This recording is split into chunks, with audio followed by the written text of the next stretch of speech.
खबरें जो आपको सीधे जोड़ती हैं हमसे, जिनका आपकी जिंदगी पर होता है सीधा असर। खबरों की वही तस्वीर, बिना बदले बिना डरे, जज्बा सच का लिए, सच दिखाते हैं।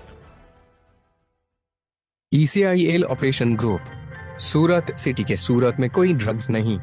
एसओजी ने कंस्ट्रक्शन ऑफिस, कैस्टिलोना और स्टॉक ग्रो की आड़ में अवैध स्टॉक मार्केट ट्रेडिंग में शामिल एक गिरोह का भंडाफोड़ किया। वेब सॉफ्टवेयर डेवलपर्स के माध्यम से विकसित विभिन्न ग्राहकों को जुटाया और उनसे निवेश करवाया और क्रिकेट, टेनिस, फुटबॉल और अन्य खेलों के साथ साथ प्रतिबंधित वेब सॉफ्टवेयर जैसे कि बेटफेयर काम, नेक्सन एक्सएच काम, पेवनेक्स, इंग्लिश 999 और अन्य खेलों के माध्यम से कैसीनो गेमिंग में भी शामिल होकर भारी मात्रा में पैसा कमाया।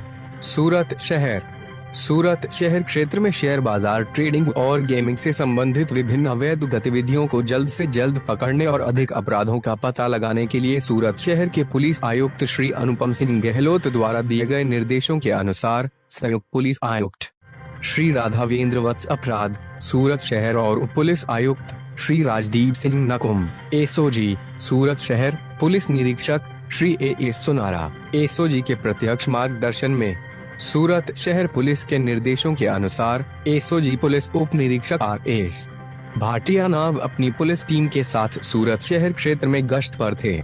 इस दौरान AHC संजय भाई पट्टा भाई B नंबर 916 नौकरी एसओजी सूरत शहर और AHC रमेश भाई मनु भाई B नंबर 716 नौकरी को एक संयुक्त सूचना मिली और तथ्य के आधार पर शेयर बाजार, ट्रेडिंग और गेमिंग से संबंधित अवैध गतिविधियों का पर्दाफाश करके गिरोह को पकड़ा गया, जिसकी विस्तृत जानकारी इस प्रकार है। आरोपी गिरफ्तार।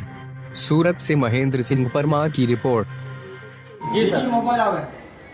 28 તારીખે એસઓજીની ટીમને એક બાતમી મળી હતી કે મેરિડિયન બિઝનેસ સેન્ટરના રજામણી ચોક મોટા વરાછામાં સનરાઈઝ ડેવલપરની જે ઓફિસ છે એની આડમાં કંઈક ઓનલાઈન ગેમિંગની અથવા તો કંઈક ફ્રોડની પ્રવૃત્તિ ચાલી રહી છે। તો એસઓજીની ટીમ ત્યાં પહોંચી અને ત્યાં પહોંચતા એસઓજીની જે ટીમે ત્યાં તપાસ કરી તો રેડ કરતાં ખબર પડી કે ત્યાં ઓનલાઈન જે સટ્ટા બેટિંગ છે, ગેમિંગ તથા ऑनलाइन के डब्बा ट्रेडिंग के जे शेयर बाजार ની અંદર જે સેબીની પરમિશનથી જે બ્રોકર ટ્રેડિંગ કરી શકે એવી કોઈ પરમિશન લીધા વગર કેસ્ટિલો 9 અને સ્ટોક ગ્રો બે એ લોકોએ વેબસાઇટ બનાવેલી અને એની લિંક બધાને આપી અને એના ગ્રાહકો બનાવેલા અને એની અંદર ટ્રેડિંગ કરતા હતા અને જે સિક્યુરિટી ટ્રાન્ઝેક્શન ટેક્સ તથા જે અન્ય ટેક્સીસ જે ભરવાના થાય તે તથા જે સરકારને જે નફો થાય એનો ટેક્સ જે છે એની ચોરી કરતા હતા।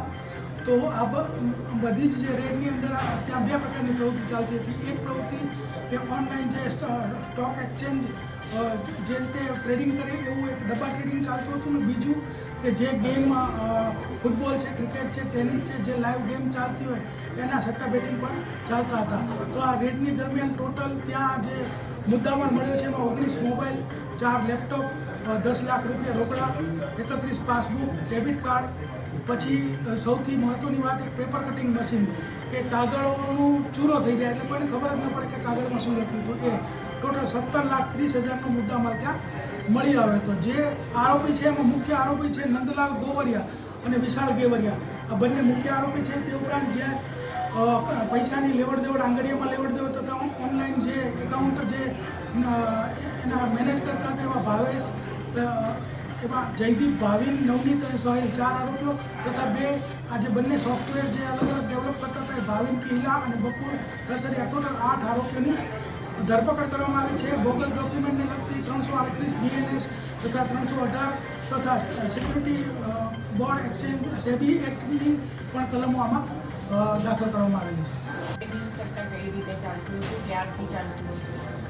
જે નંદલાલ જે આરોપી છે એના અગાઉ પણ ગુના દાખલ થયા છે આવા ઓનલાઈન ગેમિંગના અને પહેલાં તે જે ડબ્બા ટ્રેડિંગ છે એ પેપર ઉપર ચાલતું હતું, કાગળ પર લખીને, પરંતુ પકડાઈ જવાના ડરને કારણે એ લોકોએ આ સોફ્ટવેર ડેવલપ કરી અને સોફ્ટવેરનો ID પાસવર્ડ બધાને આપી અને આ ચાલુ કર્યું। તો ટોટલ આ 10 વર્ષથી નંદલાલ આ પ્રવૃત્તિ કરે છે, પરંતુ જે અત્યારે જે સનરાઈઝ ડેવલપરનું જે આડમાં જે કરે છે 1.5 વર્ષથી ત્યાં પ્રવૃત્તિ કરે છે અને સનરાઈઝ ડેવલપરની એક એ લોકોએ કોઈ સોસાયટી પણ રિયલ એસ્ટેટની ડેવલપ કરી છે અને એની આડમાં આ પ્રવૃત્તિ કરતા હતા.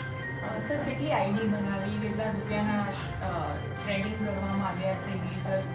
અત્યાર સુધી અમને જે માહિતી મળી છે 200 થી 250 આઈડી એ લોકોએ બનાવી છે અને એ ટોટલ જે વ્યવહારો ટ્રાન્ઝેક્શન છે 943 કરોડના વ્યવહારો અને બેંકની અંદર જે ટ્રાન્ઝેક્શનના વ્યવહારો મળ્યા છે 4.5 કરોડ સમથિંગના મળેલા છે.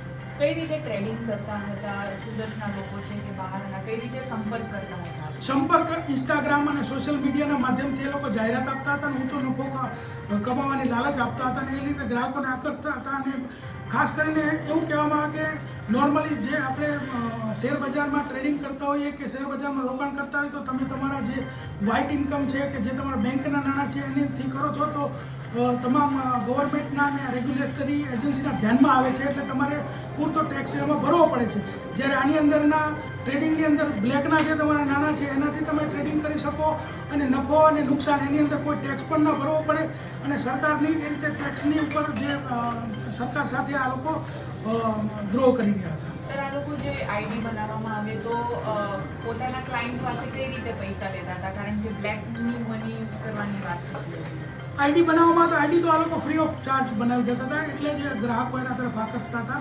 પરંતુ એ લોકો એવી રીતે કરતા પહેલાં તો એવું ચાલતું હતું કે ભાઈ જે લોકો રમે માની લો કે કોઈ શેર પરચેઝ કરે એનો ભાવ વધે તો જે ડિફરન્સ છે એ આ લોકો એને આપતા હતા. જો એનો ભાવ ઘટે તો એ લોકો જે રમતા હોય એની પાસેથી ડિફરન્સ લેતા હતા. પરંતુ એમાં પણ ઘણી વખત કારણ કે આ ગેરકાયદેસર વ્યવહાર હોવાને કારણે એકબીજાની પૈસાની લેવડ દેવડમાં વાંધો પડતો હોય પહેલાં એ લોકો સિક્યુરિટી ડિપોઝિટ તરીકે પૈસા જમા કરાવડાવતા હતા અને ત્યારબાદ તેઓ આ ઓનલાઈન શરતો રમાડતા હતા. કેશમાં પૈસા લેતા હતા કે ઓનલાઈન ટ્રાન્ઝેક્શન? કેશમાં પણ પૈસા લેતા હતા અને ઓનલાઈન બીજાના ખાતામાંથી ટ્રાન્ઝેક્શન પણ કરાવતા હતા. સર જેટલી આઈડી મળી આવી છે સુરતના છે કે બહારના લોકો છે, કયા લોકો છે? જે આઈડી મળી આવે છે 200 થી 250 છે એની તપાસ અમારી ચાલુ છે. મોટાભાગના સુરતના છે, થોડા ઘણા બહારના પણ હશે પણ એ આગળ તપાસમાં ખુલશે તે રીતે આપણે જાણ કરીશું.